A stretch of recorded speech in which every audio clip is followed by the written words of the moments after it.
Ika nga, ito na yung mga sign natin na tayo ay parang nagkakaedad na dito sa ibabaw ng mundo.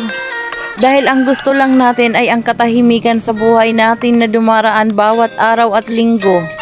Hindi natin gusto ng masalimuot na buhay, gusto lang natin mapayapa ang ating pag-iisip kasama ng ating mga mahal sa buhay. At pinababayaan na lang natin sila. Tinitingnan ang kanilang kasayahan at tayo'y masaya na rin, diba?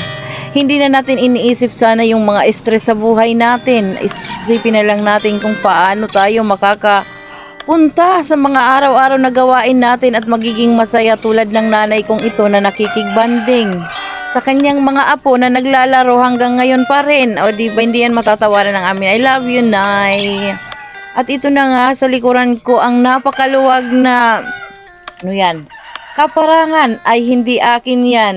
Ang mga batang nagbibandingan yan. Diba? May manok pa na maingay kaya hindi tayo... Ay, nako, Diyos ko, Nay, I love you na lang. Lagi na lang nasa puso ko sa iyo ang pagmamahal. Huwag nating kalimutan ang ina ang ating sinimulan. Diba? Kahit ano pang ating paroroonan sa isip natin na may Diyos na laging masasandalan.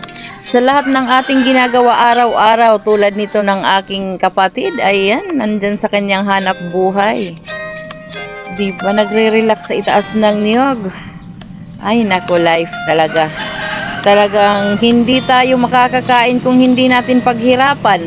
Dahil nga, isang kahig, isang tuka ang tao. Pag nagtamad-tamaran ka pa, ay wala ka nang makakain. Kaya, magsipag din tayo. Di ba, naka-smile pa siya.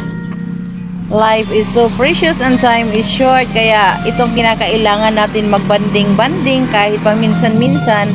At yun na lang ang ating mahabilin sa ating mga mahal sa buhay nang kung tayo'y pumanaw ay may matirang kasiyahan tulad ng batang ito na napakabibo ang aming Kinloy. I love you, Kinloy.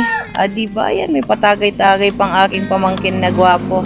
At ito na nga, may lutuan nang nangyayari sa kanilang bakuran. Diba? At ito na ang pinakamasarap. Ang vlogger kong puti, wala na tayong magagawa dahil siya'y masarap na ulam. Diba? Kainan blues na ang sunod nito, mga kaibigan. Thank you for watching, mga kaibigan ko dyan.